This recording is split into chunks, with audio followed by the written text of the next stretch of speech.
I hear both governments sometimes, but mostly private sector, saying the one thing that is holding back Africa's growth is government regulations. When do you think a country like Ethiopia, for example, would liberalize the banking sector, the mobile sector? Before I go to your question, I want to respond to some of the points that have been raised. Now, the World Bank says that there is over $90 billion. There's a gap of over $90 billion in investment in infrastructure. There has been very little infrastructure investment in most of Africa for the past 30 years. There was infrastructure investment in the initial period of colonization. And it's very interesting that you are refurbishing the railway system that was built by the Brits before the Prime Minister was born. And then in the initial years of independence. Since 1980s, the gap in infrastructure investment has gone in the wrong direction. Why? Because since the 1980s, the policy has been the private sector does the infrastructure. Now, why do we need infrastructure? What's the point? We need infrastructure primarily because that's an essential input for manufacturing, for exploiting our natural resources, for agriculture, and so on and so forth. Now, in manufacturing, public sector doesn't have much of a say.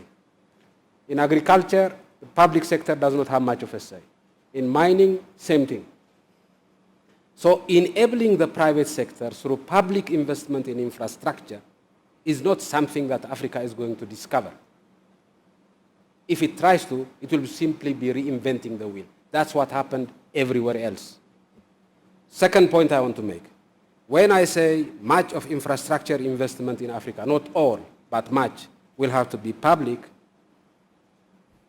that doesn't exclude, for example, in the case of a railway, implementation of the project will probably be done by some multinational company. The wagons and locomotives will naturally be manufactured by somebody else, another private sector. The management of the railway system itself might be done by a private company. But the ownership and the risk capital of that railway system, if it comes from the private sector, it will have a number of risks. First, all of you are saying the public sector has to de-risk. In other words, you are saying the public sector shoulders the risks and the private sector reaps the benefits. That's not going to work. Second, your discount rate is understandably high. You want to have a profit rate of what? 20%? The average profit rate in Africa that people expect is about 30%. With a discount rate of 30%. Imagine how much infrastructure we will be able to do and how much of the gap we are going to fill. So the idea should not be that the public sector should be out, private sector should be in. We have to do, each one of us have to do what our comparative advantage seems to suggest. Now, the public sector does not have money. And that is limiting investment in infrastructure. But you know, these whiz kids in the financial system, I'm sure they can create instruments. The Prime Minister created one instrument. It's called the IFF. The idea was that he would commit to pay a certain amount of money for, say, 30 years for development aid. And the banks would use that as collateral and give us the money now. Simple idea. Financial engineering. Same type of financial engineering can be made. GM has a big multinational financial institution. This talk about deleveraging and all the rest, there's trillions of dollars of money that does not know what to do. And because it does not know what to do, it's going from one commodity to another commodity and becoming a wrecking ball. Today it's oil, tomorrow it's wheat, the day after tomorrow it's some other paper. We want this capital here to do something tangible. And there's a risk here. And the risk Don's institution is AAA rated. Mine is junk. So if Don could raise the money and lend it to me, then I'll have the money to invest. And the private sector can come in implementation, can come in manufacturing, and so on and so forth. Now,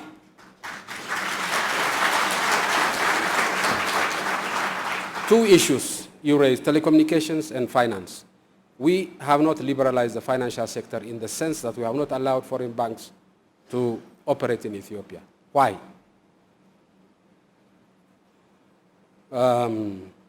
Because these giants, Chiam, manage an economy that's many times bigger than mine. These giants can wreck a giant economy such as that of the United Kingdom. Ours is a flimsy boat. They come in, they use instruments that we cannot control, that in most instances we don't even understand. The best of us don't even understand. How are we going to regulate? How are we going to regulate these people? It's not possible. We don't have the capacity now. So what did we do? We allow the private sector in Ethiopia, which is not not infinitely more complex than the public sector, and therefore could easily be monitored and regulated by the public sector.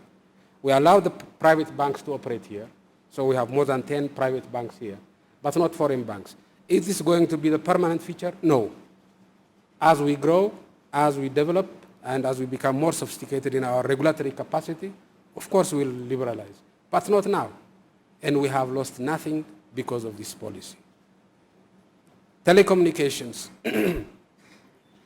Ethiopia, as a country, I think in per capita terms, is investing more in infrastructure than perhaps any other country in Africa, whether it's railways or power or telecommunication.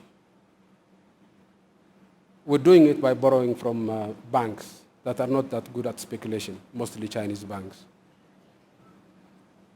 So we have the money, borrowing it, and we want telecommunication in every school, in every village, and we want it cheap, not at 30% discount rate, at 2%, 3% discount rate.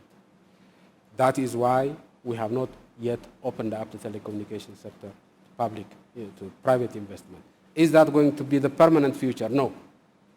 Once the market failure there is overcome, we move out. There were times when we owned breweries in this country. Now we are privatizing all of our breweries because that's not our business. The private sector can do it excellent and can do an excellent job. We used to own, and we still own some textiles. The only textile factories we own are the ones that we could not privatize because they're not making profit. But we want to privatize this. So it's not, our policy is not designed to keep the private sector at bay. We know that's a dead end. Without the private sector, there is no development. What our policy is based on is make sure that the public sector plays its role so that we will have Asia-type growth. What do I mean by Asia-type growth? Fast, but not just fast, equitable. Both fast and